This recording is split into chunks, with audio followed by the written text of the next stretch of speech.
13장 1절부터 9절까지 제가 가지고 있는 성경 117쪽 있는 데 있습니다. 누가복음 13장 1절부터 9절까지 같이 읽습니다.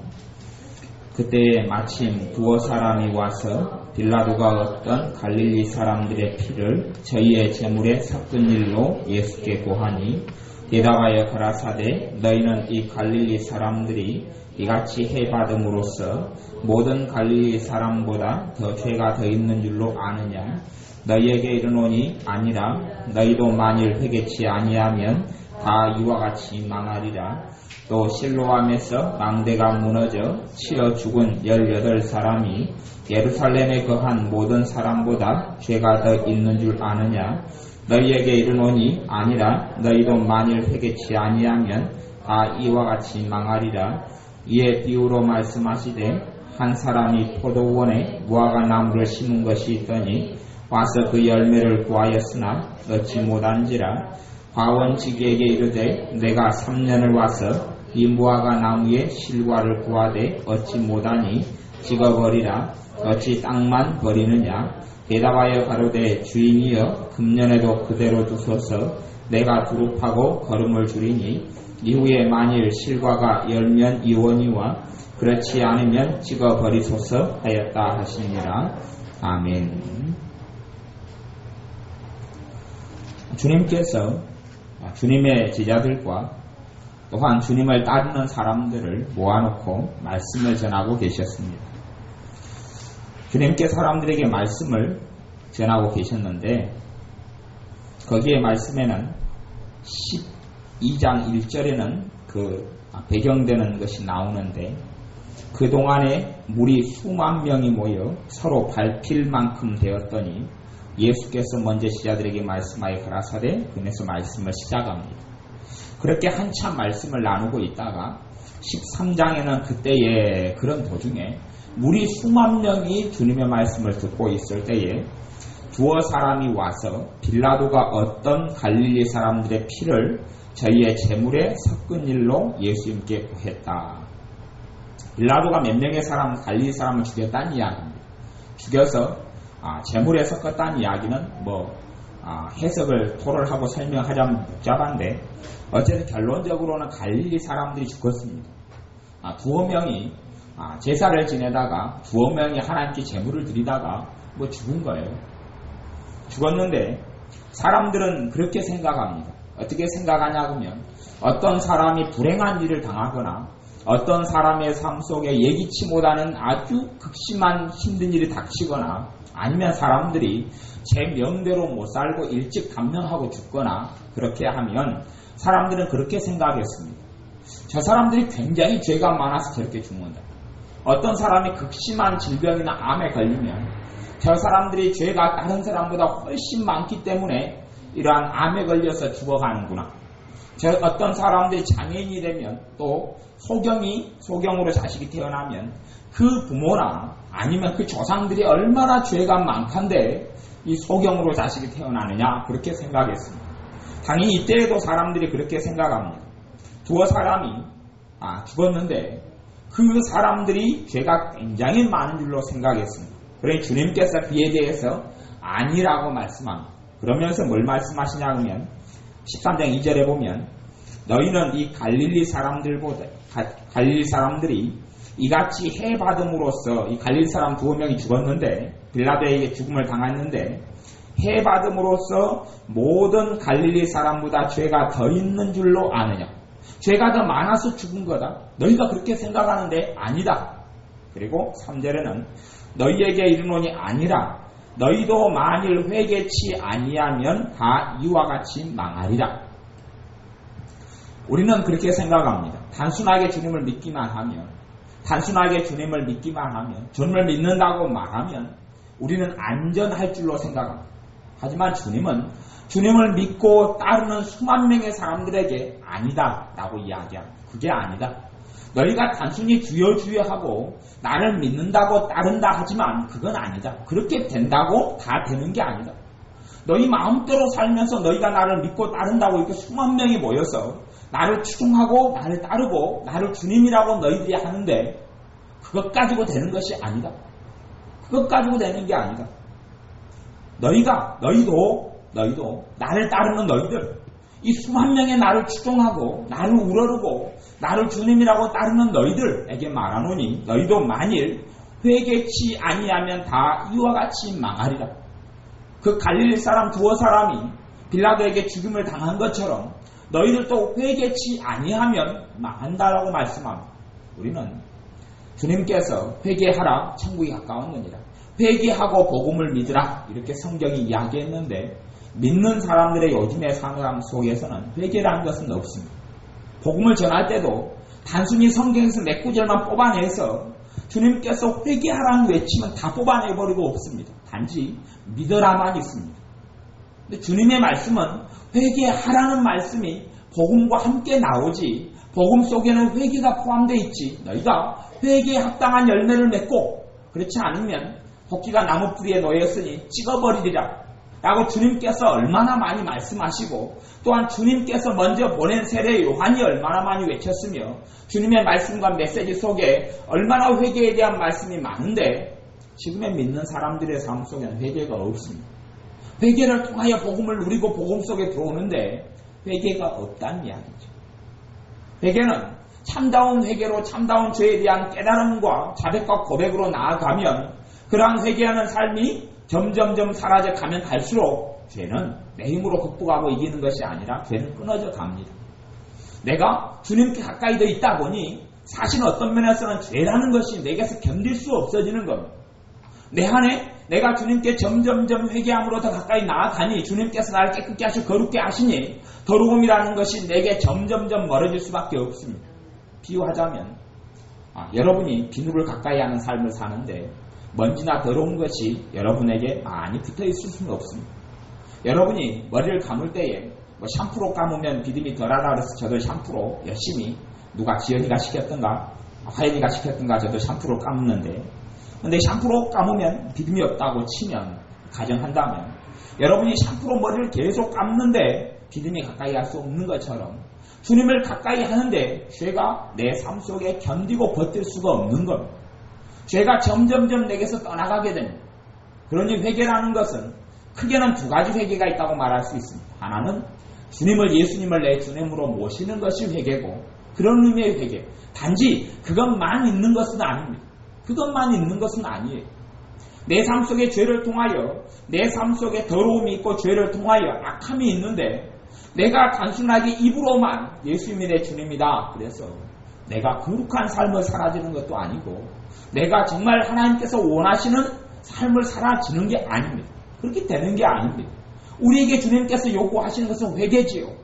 거룩한 삶은 주님께서 살도록 하십니다. 나를 거룩하게 하시는 이는 주님이시고 나를 온전케 하시는 분은 주님입니다.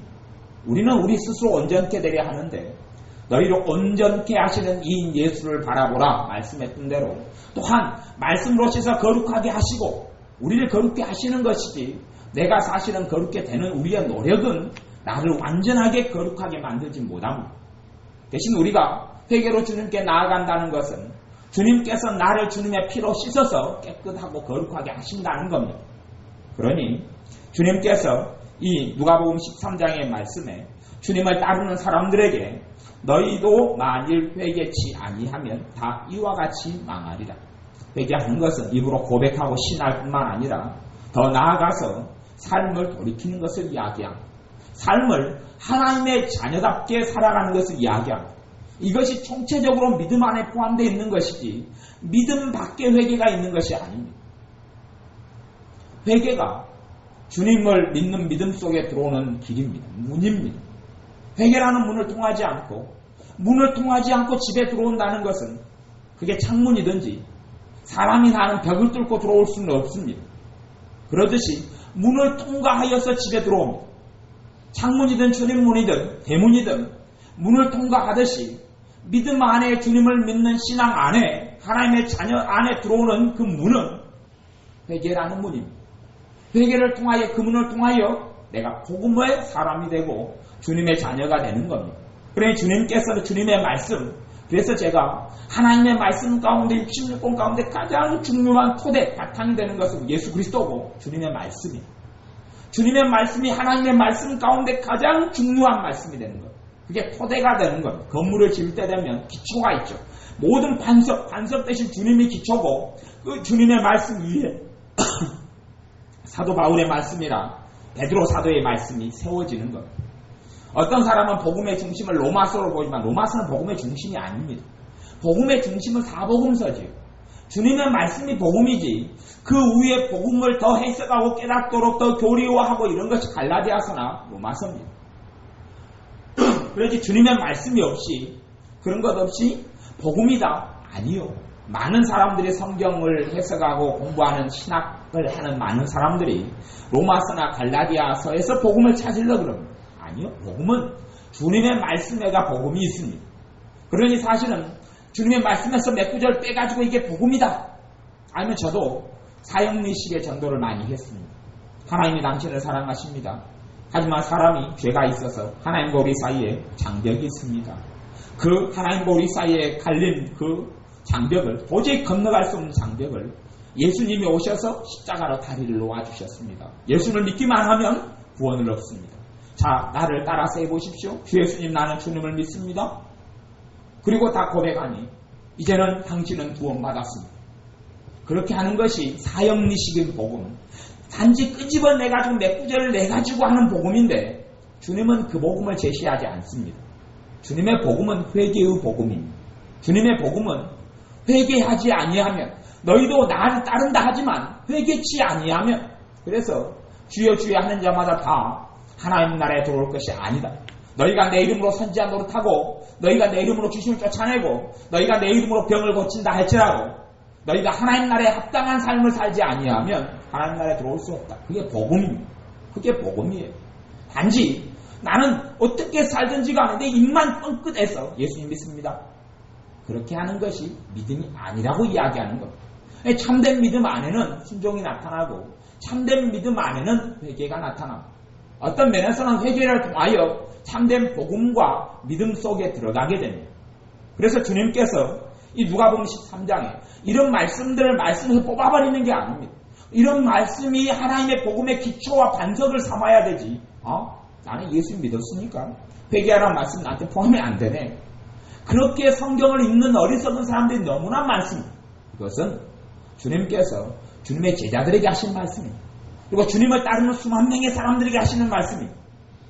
제자들, 나를 위해서 모든 걸 버린 내 제자 12명, 너희들은 여기서 예외다.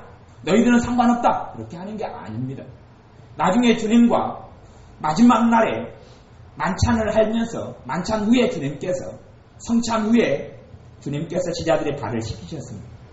그런데 베드로가 어찌 내가 주님이 나를 다시 씻어 주실 수 있습니까? 오히려 내가 주님의 발을 씻어 주어야 하지요. 라고 자신의 발을 주님께서 더러운 발을 씻기를 거부했습니다. 그럴 때에 내가 너 발을 씻어주지 아니하면 너는 나와 상관이 없다 말씀을 듣고 베드로가 더 욕심내어서 주님 그러면 나는 주님을 너무 사랑하고 주님과 나와 상관이 너무 많이 있고 싶으니 나를 목욕도 시켜주십시오. 그러니 주님께서 아니다. 이미 너희는 내 말로 내가 일러준 말로 깨끗게 되었다. 그렇게 말씀합니다. 내가 일러준 말로 깨끗게 되었다. 발만 씻으면 된다고 말씀합니다. 사실은 그 발만 씻는 데는 영적인 의미가 있습니다. 어떤 의미냐 하면 계속적인 회개의 삶을 이야기하는 것. 목욕은 주님의 말씀으로 다 됐으면 발은 항상 걸어다니고 움직이기 때문에 발은 쉽게 더러워집니다. 지금처럼 아스팔트 길이 아니고 사막이고 흙먼지길이 가득한데 우리 양말도 신지 않는 맨발로 살아가는 그 기후 속에서 그 날씨와 그 환경 속에서는 끊임없이 발은 더러워지죠. 그러니 발을 씻는 삶을 주님께서 말씀하는 겁니다. 사실은 그러한 삶 가운데 주님의 사람으로 남아있을 수 있습니다. 그렇지 아니하고 점점점 죄가 죄인 줄을 모르고 죄를 밥 먹듯이 먹고 살아가면 그때 일어나는 것이 뭐냐 하면 양심이 화인맞게 되는 일이 어느 때 벌어집니다. 양심이 화인맞게 되어지면 어떤 일이 벌어지냐 하면 죄가 죄로 느껴지지 않습니다. 성령님께서 은혜를 주셔서 주님의 복음 안에 회개를 통하여 들어온 사람들은 양심이 예민해지고 민감해집니다. 그렇다 해서 마귀가 내 양심을 통하여 나를 고발하고 참소하는 그런 양상의 잘못된 양심의 사용을 이야기하는 건 아닙니다. 성령님께서 내 양심을 통하여 내게 말씀하시고 내게 역사하시고 마귀도 내 양심을 통하여 참소합니다. 마귀가 내 양심을 통하여 헛된 죄책감과 헛된 짐들을 짊어지는 것은 내가 거부해야 합니다. 하지만 주님께서 내 양심을 통하여 죄를 깨닫게 하시고 지적합니다. 그러면 예를 들어서 부부간의 싸움을 대판했습니다. 근데 이것이 죄인 줄 아는 사람은 부부간의 싸움을 할 때에 회개합니다. 상대방을 용서해 줍니다. 자기의 완파간 자기를 주님께 회개하고 내어놓습니다. 그리고 상대방에 가서 잘못은 서로 간에 몇십 프로, 몇 대 몇으로 잘못이 있든지 간에 부부가 싸움하면 5대5로 잘못이 있든지 아니면 상대방이 8이고 내가 2든지 간에 아니면 9대1이든지 1대9든지 잘못이 누구에게 더 많든 더 적건 간에 사실은 서로를 용서하고 서로를 풀어야 합니다. 그런데 내가 강팍하게 되어지면 되어질수록 이제는 부부싸움이 하나의 앞에 죄가 아닌 줄로 압니다. 대수롭게 여기지 않는 거예요. 왜냐하면 한 20년 치고받고 열심히 사왔으니 그리고 그 죄가 가득했으니 거기에 한 번 더 더한다고 무슨 일이 있을 소냐. 이제 부부싸움은 아무것도 아닌 겁니다. 왜냐하면 그 부분에서는 양심이 이제 기능을 안 해버리고 성령님께서 기능을 안 합니다. 아니 자녀가 부모에게 대듭니다. 대들고 거역하고 불순종하고 달라듭니다. 근데 그것을 정상적인 하나님의 자녀가 그런 일을 했으면 성령님께서 양심을 통하여 찔리게 합니다. 이스라엘 사람들이 복음을 듣고 베드로의 복음을 듣고 마음이 찔려 가로되 그런데 우리가 어찌하면 좋을꼬? 라고 했듯이 성령님께서 내 마음의 죄를 깨닫게 하고 알게 하시기 때문에 자식이 내가 자식으로 부모에게 대항하고 대적하고 악다구년수로 달려들었으면 성령님께서 내 가슴을 말할 수 없이 빗으로 찌릅니다. 그게 아니다고 찌릅니다. 그런데 그걸 불순종하고 순종하지 않고 살아온 지가 오래되고 그런 죄를 많이 지어버리면 더 이상 성령님께서는 그 부분에 지적하지도 않습니다. 오히려 지적하지 않는다는 것이 아니라 내 양심이 화인맞아서 성령의 역사를 받지를 못합니다. 그래서 고린도전서에는 육에 속한 사람은 성령의 일을 받지 아니하나니 이게 양심이 기능이 안 해버리는 강팍하고 악한 사람이 되어질수록 죄가 죄인지를 모르게 됩니다. 죄를 그 다음부터는 밥 먹듯이 먹고 살면서도 자기가 더러운 줄을 모릅니다. 어떤 초대교회, 7교회 가운데 어떤 교회처럼 자기들은 부유하고 영적으로 깨끗하고 거룩한 줄 알지만 주님 보시기엔 그렇지 않은 믿는 신자들처럼 그렇게 되어져 버립니다. 그러니 우리의 삶 가운데 점점점 우리의 죄에 대해서 둔감해지고 회개가 없는 삶을 살아가고 내가 주님 앞에서 어리석고 부족하고 내 삶 속에 있는 죄를 깨닫고 발견하지 못하고 살아가면 살아갈수록 나는 주님과 점점점 멀어져가는 사람입니다. 그래서 주님께서는 우리에게 회개의 삶을 말씀하시는 겁니다. 단지 복음으로 들어올 때 회개만이 아니라 우리의 삶 가운데 회개의 삶과 그걸 통하여 우리의 삶의 열매를 원하시는 겁니다. 그러니 너희도 만일 회개치 아니하면 다 이와 같이 망하리라. 그래서 여기서 회개라는 것은 첫째는 단회적인 회개가 있고 두 번째는 이어지는 계속적인 회개를 같이 포함해서 이야기합니다. 단지 한 번 회개하고 마는 것이 아니라 내 삶의 참다운 회개는 내가 나를 위해 살다가 주님을 위해 사는 걸로 바뀌는 것을 참다운 회개의 근본으로 이야기합니다. 그것을 주님께로 회심한다 그렇게 이야기해요. 회개 속에는 회심이라는 것이 포함되어 있습니다. 회심. 그 가장 중심된 회개는 회심이죠.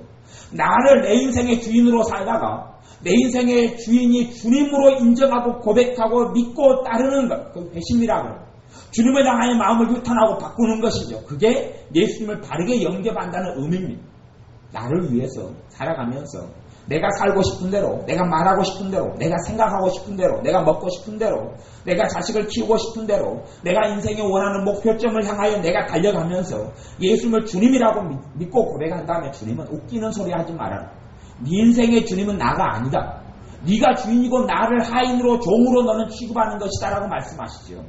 정말 예수님이 주님 되는 사람은 인생의 목적도 주님이 돼야 되고 이유도 주님이 돼야 되고 자식을 키우는 이유도 주님이 돼야 되고 내가 건강을 다 원합니다.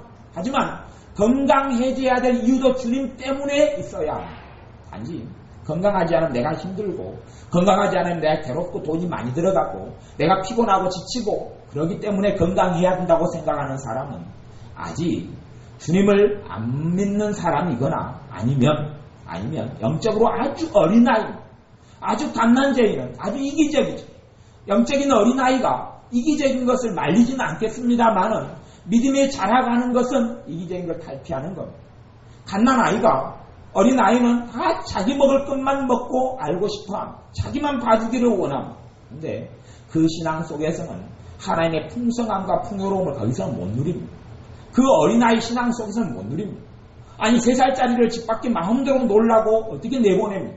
3살짜리에게 돈을 100만원 1000만원을 주면서 너 먹고 싶은 거 먹고 들어와라. 그렇게 하는 부모가 없듯이 영적인 어린아이들은 하나님의 그 큰 놀라움의 비밀과 그 은혜와 은총 속에 깊이 들어갈 수 없습니다. 유감스럽게도. 그래서 많은 하나님의 자녀들이 영적으로 성장하지 않고 자라가지 않기 때문에 단지 지식적인 성장이 있고 지식적인 뭘 아는 건 있을지 몰라도 사실 실제적인 삶 가운데 주님을 깊이 있게 알지 못하기 때문에 하나님께서 예비하시고 준비하신 그 모든 것을 하나님의 나라에서 천국에서도 완전히 다 누릴 수 없을 뿐더러 왜냐하면 천국에서 다 누리는 건 다르기 때문에 그렇습니다. 하나님의 나라에서는 너희가 각각 일한 대로 갚아주리라. 그런 주님의 말씀대로 내가 주님을 위하여 산 사람일수록 하나님의 나라에서 누리는 것은 아주 달라집니다. 너희는 10고을의 권세를 차지하라. 너희는 5고을의 권세를 차지하라. 어떻게 같다는 이야기입니다. 다릅니다. 단지 우리의 목적이 죽었다가 천국만 가면 되지.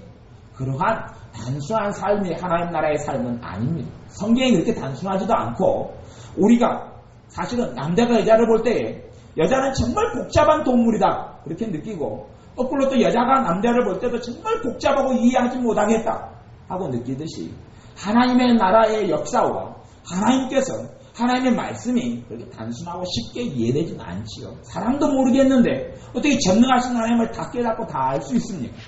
하지만 주님께서 주님의 말씀에 너희가 만일 회개치 아니하면 다 이와 같이 망하리라 라고 말씀합니다. 주님께로부터 마음의 중심과 삶의 이유와 삶의 동기와 모든 것을 회심하고 돌리는 그 회심이 회개, 첫 번째 회개고 그것이 예수님을 내 구주로 영접하고 믿는다는 의미입니다. 단 입으로 예수님을 주여 내 인생의 주님입니다. 그렇게 아무리 말한다 할지라도 실제로 그렇지 않습니다. 어떤 사람이 예를 들어 저한테 돈을 1000만원을 빌렸습니다. 언제 갚을래? 그랬더니 내일 갚을게. 그리고 내일 안 줍니다. 그래서 내일 또 1000만원 왜 안 주냐? 언제 갚을래? 다음 달에 줄게. 다음 달에 안 갚습니다. 왜 언제 줄래? 내년에 줄게. 내년에도 안 갚습니다. 그러면 그 사람이 나한테 갚는다고 한 말이 진실입니까? 사실입니까? 거짓말입니다. 그러듯이 내가 예수님을 주님 그렇게 하면서 주님을 따르는 삶을 안 산다면 주님은 내 말을 보기에 내 말을 들으시기에는 거짓말 그러는 겁니다. 어떠한 사람이 예수님을 주님이라고 아무리 믿는다고 소리치고 외친다 할지라도 내가 주님을 믿는 삶의 열매가 없으면 나의 믿음은 가짜로 판명나고 맙니다. 그것이 주님께서 사복음서에 누누이 반복했던 복음입니다. 주님은 열매를 내놔봐라라고 이야기합니다. 열매가 무엇이냐? 단지 주님께서 이야기하는 열매와 세상 사람들이 이야기하는 열매는 다릅니다. 세상 사람들이 원하는 열매는 그렇지요. 큰 교회를 가도 어떤 사람이 믿음이 좋은 사람이냐고. 믿음 좋은 건 이퀄 믿음 좋은 것은 돈이 많은 거다. 믿음이 좋은 것은 성공한 거다. 믿음이 좋은 건 사업적으로 성공하고 믿음이 좋은 건 자식들이 잘 되고 자식들이 좋은 직장 가고 큰 돈을 버는 게 잘 된 거다. 이런 식의 기복주의 신앙이 큰 교회나 많은 믿는 사람들 속에 팽배해 있습니다. 근데 그건 성경하고는 전혀 다른 겁니다. 성경하고는 전혀 다르죠. 단지 구약적인 성경에서 조금은 맞을지 몰라도 그건 일부적인 이야기에 불과하고 정말 믿음이 좋다는 것은 그걸 이야기하는 건 아닙니다. 정말로 주님께서 인정하는 믿음의 사람이라는 것은 그러한 세속적이고 세상적인 그러한 열매를 이야기하지 않습니다. 어떤 사람은 주님께서 사용하시기 위하여 세상적인 성공을 허락하시는 사람도 있습니다. 근데 그런 사람은 극히 일부에 불과합니다. 사실은 많은 사람의 경우는 세상적인 물질로 이야기한다면 대부분의 주님의 사람은 가난하거나 평범합니다. 주님께서 특별히 물질로 축복하셔서 쓰실 계획이 있는 얼마에간의 사람을 아주 많은 부를 허락합니다. 그렇지 않으면 적당합니다. 적당하거나 아니면 어떤 사람의 기도처럼 가난하게도 마옵시고 부하게도 마옵소서 하는 기도처럼 사람의 이 본질과 사람의 어리석음 때문에 주님께서 적당하게 허락하십니다. 그러지 세상적인 잣대로 이야기하듯이 어마어마하게 주는 것이 믿음이 좋은 것도 아니고 축복을 제대로 받은 것도 아닙니다. 성경적으로 주님께서 요구하는 열매는 그렇습니다. 주님이 요구하는 성경의 열매는 성령님의 열매를 이야기합니다. 성경의 열매는 성령님의 열매를 이야기하지 돈을 이야기하지 않습니다. 성경의 열매는 성령님의 열매를 이야기하지 이런 건강을 이야기하지도 않습니다. 건강이 좋으면 좋지요. 또한 건강이 좋으면 믿음이 좋을 수도 있지요. 하지만 건강을 또한 절대적인 조건으로 포함시키지는 않습니다. 성경의 열매는 열매로 그들을 알지라 그가 정말 믿음에 좋은 사람인지 주님을 따르는 사람인지 주님을 주님으로 섬기는 사람인지는 열매로 알지라라고 말씀했고 그 열매의 중심은 기도를 얼마나 많이 하냐 적게 하냐도 아닙니다. 성령님께서 역사하시고 성령님께서 그에게 성령님의 열매를 맺게 해주시느냐 하는 겁니다. 에베소 말씀대로 성령의 열매는 사랑입니다. 성령의 열매는 희락, 기쁨입니다. 성령의 열매는 화평, 평강, 피스, 평강. 성령의 열매는 오래 참음입니다. 이빨을 악닦고 오래 참는 것이 아니라 주님이 참게 해주는 겁니다. 수월하게 참게 해주는 거죠. 성령의 열매는 내가 자비의 사람이 돼가는 겁니다. 성령의 열매는 내가 온유의 사람이 돼가는 겁니다. 성령의 열매는 충성. 충성은 첫 번째 충성의 의미는 믿음이죠. 믿음이요. faithfulness 믿음이에요. 믿음. 그리고 두 번째는 그 믿음 안에 신실함이 있습니다. 신실함. 믿음, 신실함. 어떻게는 믿음으로 생각할 수 있고 어떻게는 신실함을 생각할 수 있는데 누구에 대한 신실함과 믿음은 깊이 들어가면 같은 단어입니다. 왜냐하면 대상이 하나님에 대한 신실함을 이야기하기 때문에 그렇습니다. 하나님에 대한 믿음이나 하나님에 대한 신실함이나 같은 말이에요. 성령의 열매는 하나님에 대한 신실함이 맺히게 되는 겁니다. 신실하다는 이야기는 기도 생활에 굴곡을 많이 타지 않고 이제는 그대로 이어져 가는 겁니다. 주님을 믿는 신앙의 속에서 오르락내리락이 적어지고 이제는 그대로 쭉 타고 가는 겁니다. 어느 날은 너무 좋았다가 어느 날은 뚝 떨어졌다가 하는 게 아니라 신실함은 그게 이제 일정한 선을 그리며 쭉 성장하고 올라가거나 뚝 올라갔다가 지난주에는 아주 신앙적으로나 신령적으로 바닥에 있다가 이번 주에는 아주 업됐다가 다음 주에 다운됐다 이런 걸 이야기하는 게 아닙니다. 성령의 열매는 거기에서 이제 중심을 잡습니다. 중심을 잡아서 아주 무거운 나무로 만든 배가 파도에도 요동치지 않는 것처럼 중심을 잡아서 항해하는 것. 그 신실함. 주님에 대한 믿음이 지켜지고 견고해져 가는 것. 그리고 성장해져 가는 거죠. 그 신실함이 있습니다. 그 다음에 절제가 있죠. 내 감정이 내가 하는 게 아니라 성령 하나님께서 내 감정을 컨트롤해주기 시작합니다. 성령 하나님께서 내 삶을 컨트롤해줘서 자루나 우루나 치우치지 않는 절제가 나타납니다. 어떤 것이 좋다 그러면 극단적으로 확 몰입하고 빠지지 않고 어떤 게 좋다 하면 거기에 확 빠지지 않습니다. 예를 들어서 양극단적으로 사람이 사는데 예를 들어 신앙의 흐름도 색깔도 어떤 사람은 성령 운동을 하는 쪽으로 많이 치우치는 사람이 있고 어떤 사람은 말씀 하는데 치우치는 사람이 있습니다. 근데 이 양쪽 극단은 다 잘못된 거예요. 왜냐하면 성령님께서 말씀을 통해 역사하시기 때문에 그렇습니다. 또한 말씀이 성령님의 역사가 없는 성령님께서 역사하시지 않는 말씀은 죽은 말씀, 내마가 없고 죽은 말씀이기 때문에 사실은 둘 다 문제입니다. 그런데 예를 들어서 말씀하는 사람이 방언 은사를 받았습니다. 그러면 이 사람이 말씀을 팽개쳐버리고 방언을 확 빠져버리고 은사를 빠져버릴 수 있습니다. 이건 잘못된 겁니다. 왜냐하면 극단으로 흘러가는 거기 때문에 그렇습니다.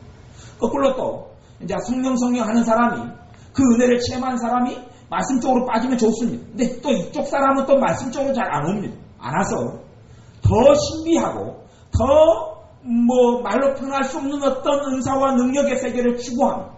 제가 아는 어떤 목사님들은 매일 사람을 뻥뻥 넘어뜨리기를 좋아합니다. 계속 오면 기도해주고 뻥 넘어지고 그거 좋아합니다. 그런 어떤 현상들을 너무 추구하는 거죠. 어리석어지는 겁니다. 왜냐하면 극단으로 더 흘러가는 거죠. 누가 대단한 예언을 한다고 그리고 확 쫓아갔다가 누가 이번에 신비한 걸 본다더라 그러고 확 쫓아갔다가 성령의 열매는 절대 그렇게 가지 않는다는 것. 아무리 내가 쏠리는 것 같아도 성령님께서 내 중심을 지켜주어서 자루나 우루나 치우치지 않는 것. 말씀과 성령님의 역사를 균형되게 가는 것. 어디 하나의 극단으로 치우치지 않게 가는 그 절제. 그러한 것이 나타나. 유교적으로는 중용이라고 말하기도 하죠. 그러한 자루나 우루나 치우치지 않는 그러한 성령의 역사가 나타나. 이것이 열매의 본질입니다. 이 열매의 본질. 가령 예수를 믿었어요. 믿었는데 1년 됐어요. 너무 기쁘고 좋아. 3년 됐어요. 얼굴 우중충해서 10년 됐어요. 얼굴이 이제 보면 지옥이에요. 이렇게 변하면 내가 바르게 믿고 사는 건 아니란 이야기. 왜냐하면 바르게 믿고 살아가는 사람일수록 최소한 그 자리를 지키든지 아니면 희락, 성령의 열매 희락. 그 사람은 성격 따라 다르기 때문에 얼굴 표정으로는 알 수 없습니다. 사람 얼굴 표정 보고 야, 저 사람 우중충충하다. 희락이 없구나. 그렇게 볼 수 없습니다. 왜냐하면 외향적인 성격은 조금 웃겨도 그냥 엄청나게 웃고 내성적인 성격은 많이 웃겨도 싱긋하고 그것이 엄청 웃는 거기 때문에 사람의 모습을 보고 절대 판단할 수는 없습니다. 판단할 수는 없어요. 단지 기준은 자기만 알죠. 자기 안에 희락이 있는지 없느냐 자기만 압니다. 절대 우리는 사람 얼굴 보고 관상을 봐서는 안 됩니다. 기준으로 나는 기쁨이 얼마만큼 내 마음속에 기쁨이 좀 있다. 그래서 내 얼굴에 웃음이 10분에 한 번 있다. 그래서 다른 사람에게 10분에 한 번 웃음이 없으면 이 사람은 희락이 없는 사람이다. 이렇게 볼 수 없다는 이야기입니다. 하나님과 나만의 관계 속에서 내게 희락이 있느냐, 기쁨, 예수를 믿는 기쁨, 하나님의 자녀된 기쁨, 하나님과 함께하는 기쁨, 주님이 나의 주님된 기쁨, 기도하는 기쁨, 주님을 알아가는 기쁨, 하나님의 자녀된 천국의 시민된 기쁨, 그 기쁨이 내게 있느냐 하는 겁니다. 그걸 우리가 우리 안에서 주님의 기쁨을 발견할 수 있어야 합니다. 그러한 사람이 바른 열매를 맺어가는 사람이고 그러한 것이 없으면 다른 사람은 다 필요 없습니다. 다른 사람 얼굴 보고 내가 알 수도 없습니다. 아무리 주님의 희락이 있는 사람도 삶의 어려움이 닥치면 얼굴 우중충할 수밖에 없죠. 그건 사람이기 때문에 당연한 일입니다. 그런데 희락이 그걸 이겨냅니다. 희락이 주님 안에 성령의 뜻인 기쁨이 어느 때 내 안에 절망과 문제가 오면 내가 거기에 몰입하고 빠져버리지 않도록 잡아줍니다. 잡아줘서 멈추게 하면 스톱시킵니다. 하나님의 희락, 기쁨이 스톱을 시킵니다. 내 안에 하나님의 사랑이 있느냐 하는 것. 내가 사랑을 하는 삶을 살기 이전에 하나님이 나를 사랑하시는 것이 믿어지고 느껴지고 체험되느냐 하는 것. 나의 주님이 나를 사랑하시는 것이 믿어지고 느껴지고 체험되느냐 하는 것. 그것이 하나님의 사랑, 그게 사랑이 있느냐 하는 거죠. 내가 먼저 다른 사람 사랑하기 이전에 주님의 사랑을 느끼고 체험하고 알아가는 사람이 사랑의 삶이 가능합니다. 자식들도 그러죠.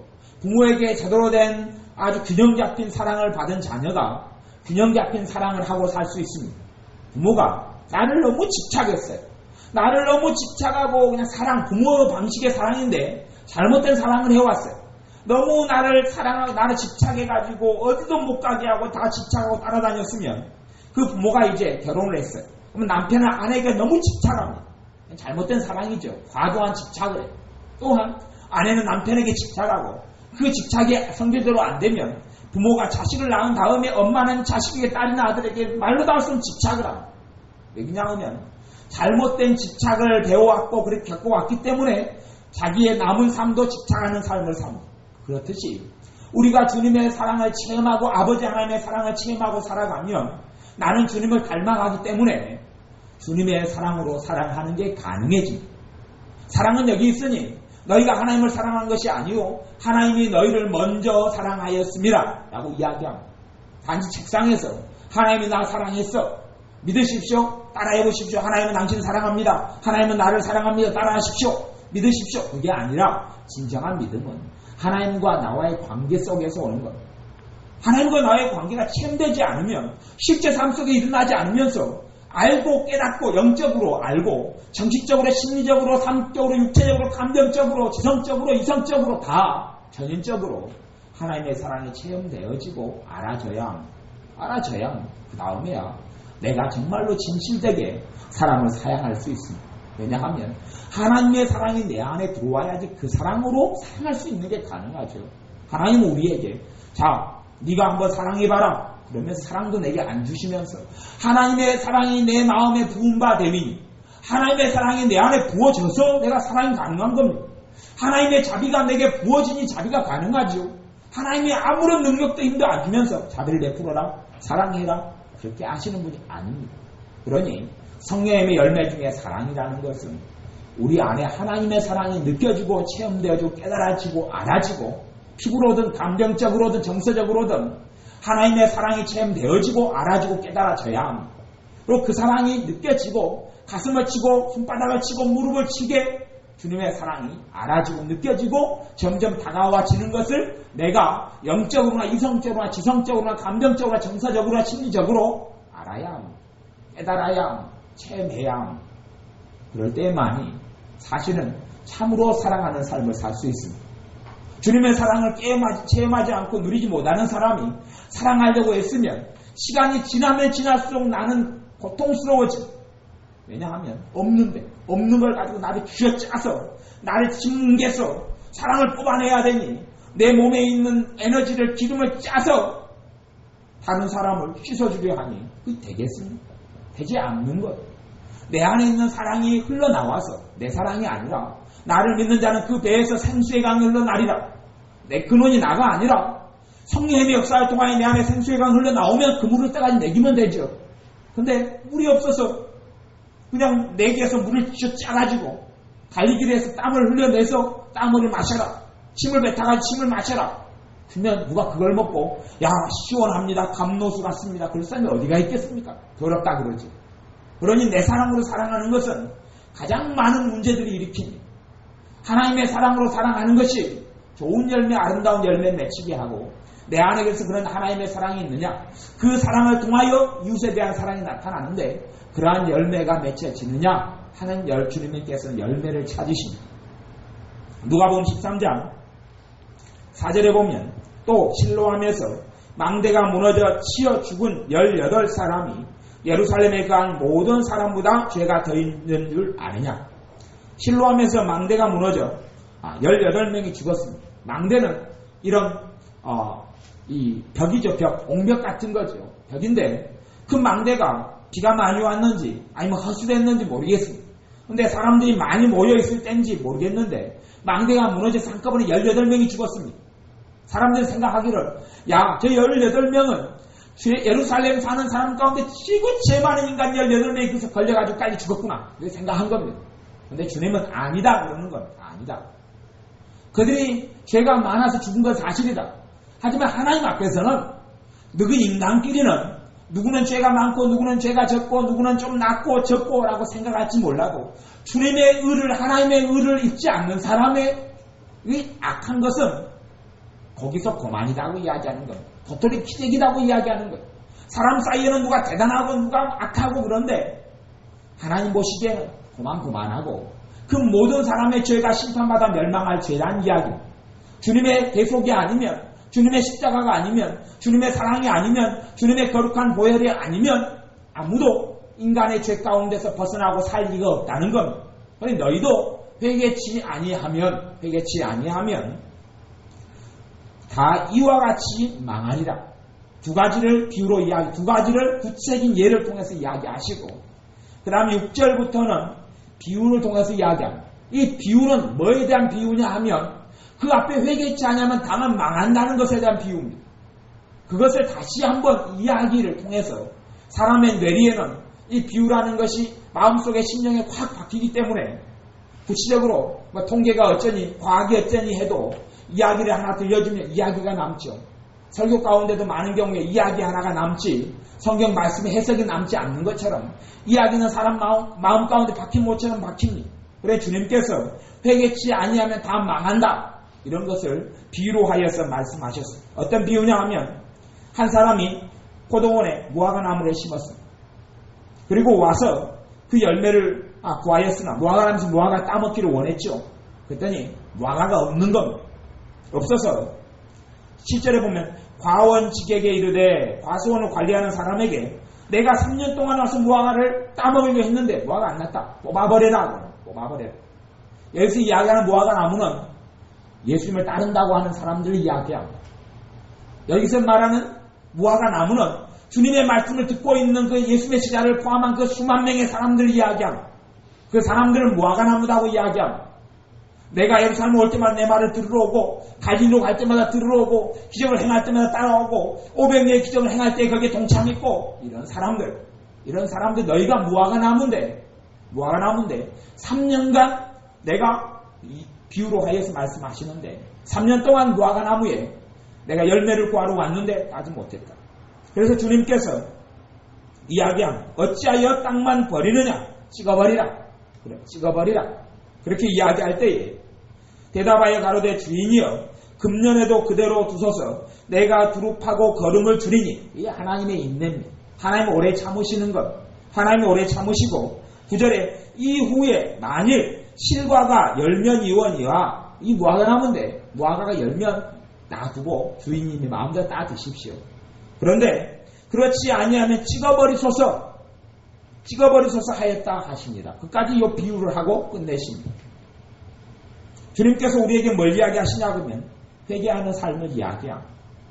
하나님의 자녀들의 삶 속에는 영원한 주님의 피가 나를 위한 대제사장 되신 주님의 영원한 피가 능력있고 생명 있는 피가 영원한 피가 있습니다. 어떨 때 그 피에 예수님의 거룩한 보혈의 능력과 권세가 나타나느냐? 회개할 때에 주님의 이름으로 나아가 회개할 때에 그 피가 나를 깨끗게 하고 거룩해 합니다.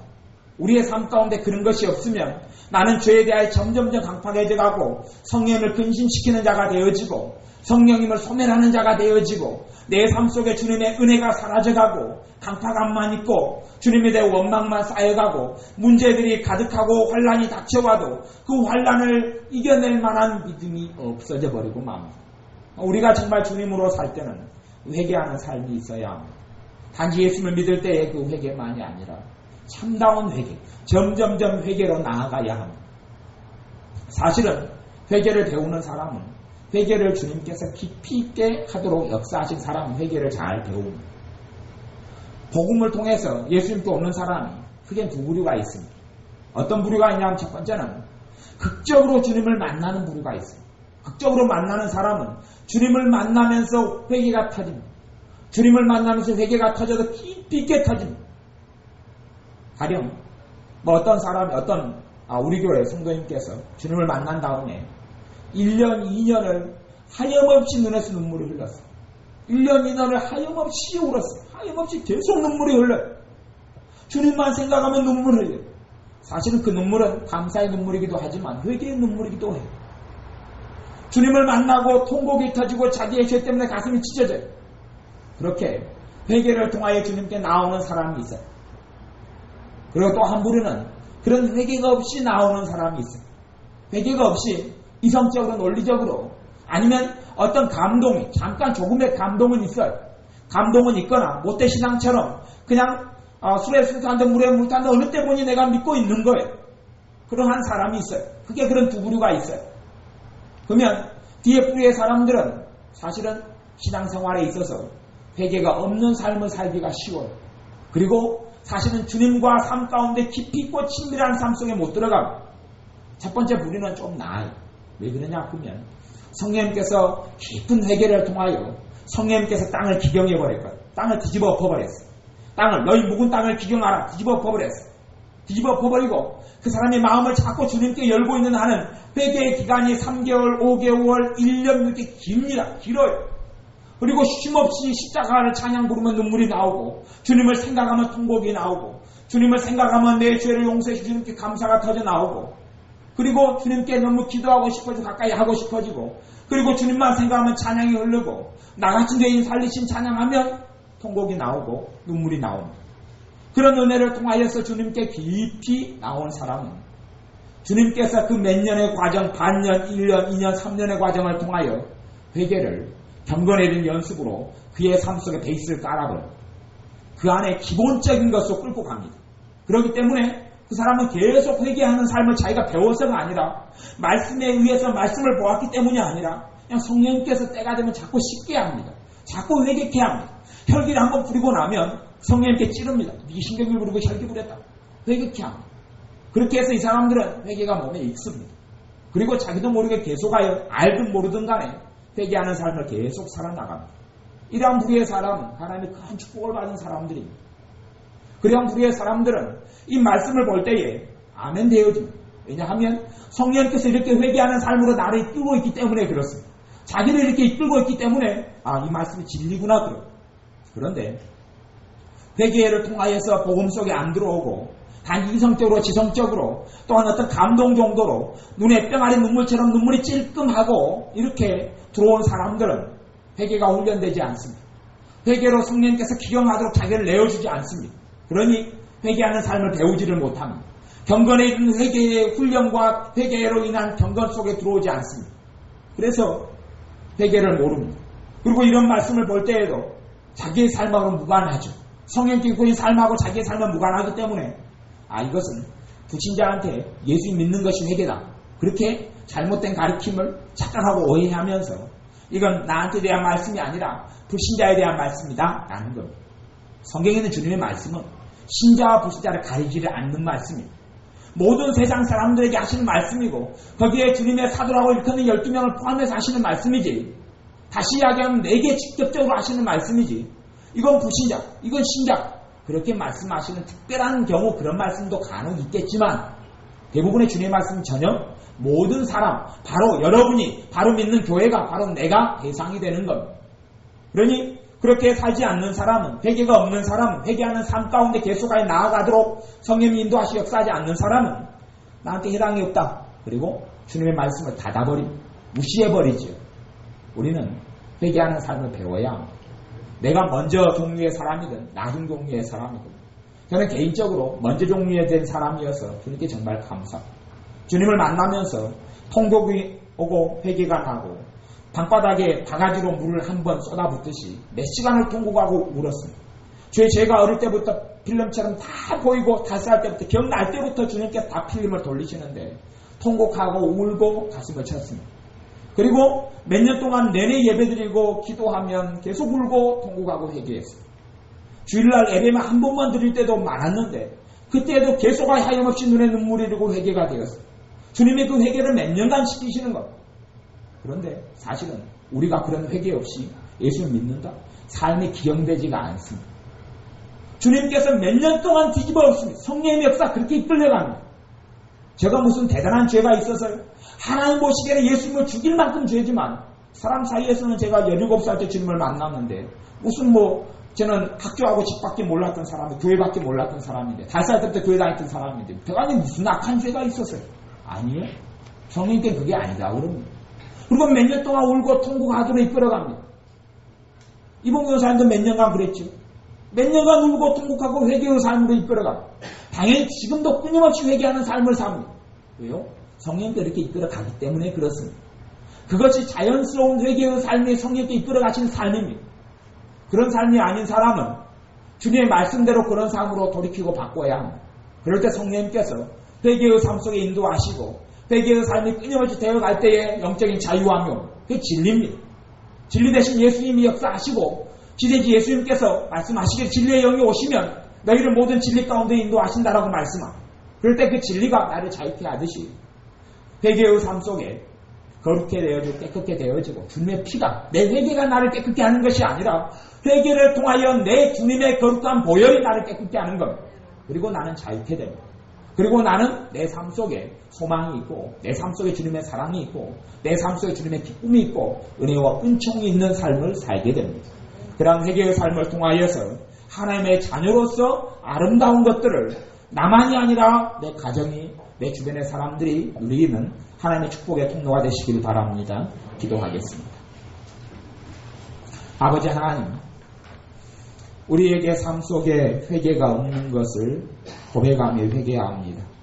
우리의 마음이 완악하고 강팍하여서 무엇을 다고 하듯이 주님께 달라고 그렇게 하고 살아가지. 성령님께서 내 죄를 깨닫게 하시고 가슴을 치게 하시는데 우리에겐 그런 것이 없는 완악함과 강팍함이 싸우니 용서하여 주시고 성령님께서 죄를 회개하는 삶으로 인도하셔서 참다운 주님의 기쁨, 주님을 아는 기쁨, 믿는 기쁨, 주님이 나의 주님 되시는 감사와 감격이 있는 하나님의 자녀들 되게 축복하옵소서. 이 밤에 기도할 때 성령님께서 임하시고 역사하셔서 우리를 자유케 하시며 시원케 하시며 감사케 하시며 회개케 하시며 주님의 회개는 기쁨의 눈물이 가득하게 축복하옵소서. 예수님의 이름으로 기도하옵나이다. 아멘. 기도합니다.